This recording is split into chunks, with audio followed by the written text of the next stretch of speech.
Arcadian Vanguard presents The Wrestling News in your daily wrestling newscast for Wednesday, July 5th, 2023. Good morning, I'm Mike Sempervive. We begin today with last night's edition of NXT on USA Network, which was taped last Tuesday at the Performance Center in Orlando, Florida. Braun Breaker and Ilya Dragunov engaged in a pull-apart brawl to end the show. I came out to eliminate you. And it's funny that you talk about danger because you're standing in the ring with the most dangerous man in NXT. Oh! Booker! Can I get an SD double Q? Oh, Shuggy Duggy Quack Quack. Here we go, Vic. There's a fight breaking out here in the NXT universe. Oh, yes! We're going to need more than just officials. Dragunov wants Breaker. We need more security. Let him fight, Vic. Let him fight. Well, how the locker room's starting to empty. Breaker had stormed the ring to unleash an airing of his grievances as well as bragging about his potential before Dragunov came down to the ring to challenge Breaker.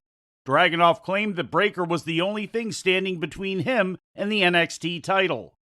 In a loser leaves NXT match, the dyad team of Rip Fowler and Jagger Reed upended Julius and Brutus Creed.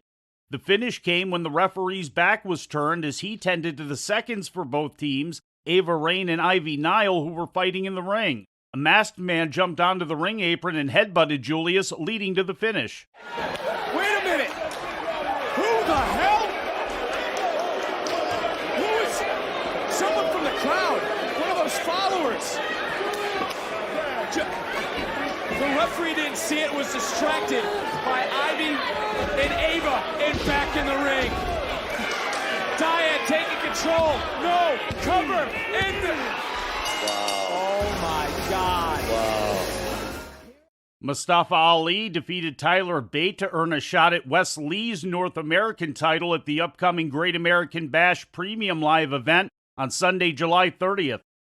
In other results, Blair Davenport defeated Roxanne Perez, Lyra Valkyria defeated Jayce Jane, Kelani Jordan defeated Tatum Paxley, and Eddie Thorpe defeated Damon Kemp in an NXT Underground match by referee stoppage due to elbow strikes.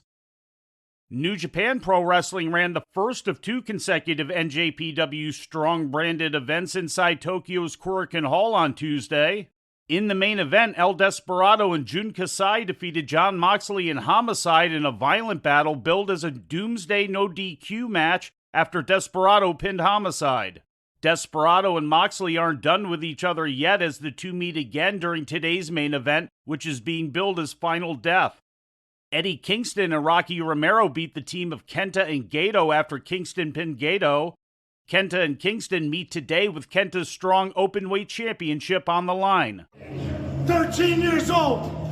I was 13 years old the first time I watched a New Japan Pro Wrestling show. And ever since that day, ever since I was 13, my goal was to come here, to wrestle for New Japan Pro, to wrestle and represent my mother and my father for never giving up on me. Here, ever since I was 13.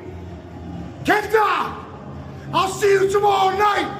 You have to fight years of pain, years of struggle, years of disappointment. You're not ready for it, but I am. I'll see you tomorrow night. Bullet Club's Drilla Maloney and Clark Connors won the IWGP World Junior Heavyweight Tag Team Championship, knocking off Catch 2-2, TJP and Francesco Akira. The Lost Caps Catch 2-2's second run with the titles at 30 days and without a successful defense. The Bullet Club had acquired more tag team gold earlier in the show when Alex Coughlin and Gabe Kidd topped Bishamon, Hiroki Goto, and Yoshihashi to win the Strong Openweight Tag Team Championship. The two teams meet again today with Goto and Yoshihashi's IWGP World Tag Team title on the line. Willow Nightingale and Momo Kogo spoiled the New Japan debut of Donna Del Mondo, knocking off the team of Julia and Thekla after Nightingale pinned Thekla. Nightingale and Julia had a stare down after the match, leading into their match today for Nightingale's Strong Women's title.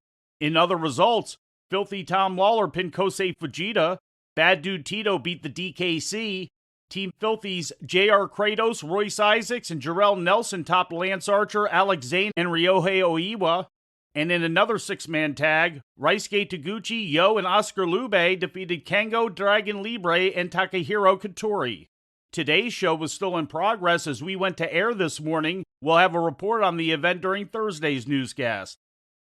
And in television news, due to the Independence Day holiday being celebrated in the United States on Tuesday, all ratings information is being delayed by a day this week. Numbers for last Saturday's AEW Collision and Monday's WWE Raw are expected to be released later on today. A schedule posting by cable network TNT has revealed the next date for AEW's Battle of the Belts.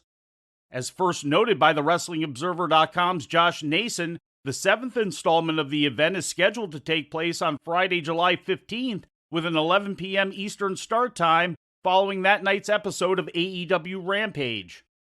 In June, during an interview with Post Wrestling, Khan noted that the Battle of the Belts concept would be continuing despite the addition of Collision to the WBD collection of AEW content on the TNT and TBS networks. And before we leave you today, we'd like to remind you that however you consume your content, you can find the wrestling news 24 hours a day and 7 days a week across social media. On Twitter, follow us at Wrestling News AV. Our Facebook page is also Wrestling News AV. The Wrestling News can also be found on the Arcadian Vanguard YouTube page. And for those who utilize Amazon Echo devices, just tell Alexa to play the Wrestling News podcast. And remember to make sure you add podcast at the end. Once again, for daily updates, breaking news, and more, follow the Wrestling News across social media. And that's the news for today. If anything happens, we will be here to tell you about it. No clickbait, no paywall, just the Wrestling News. The Wrestling News is a division of Arcadian Vanguard, and the Wrestling Newscast is a production of the Arcadian Vanguard Podcast Network.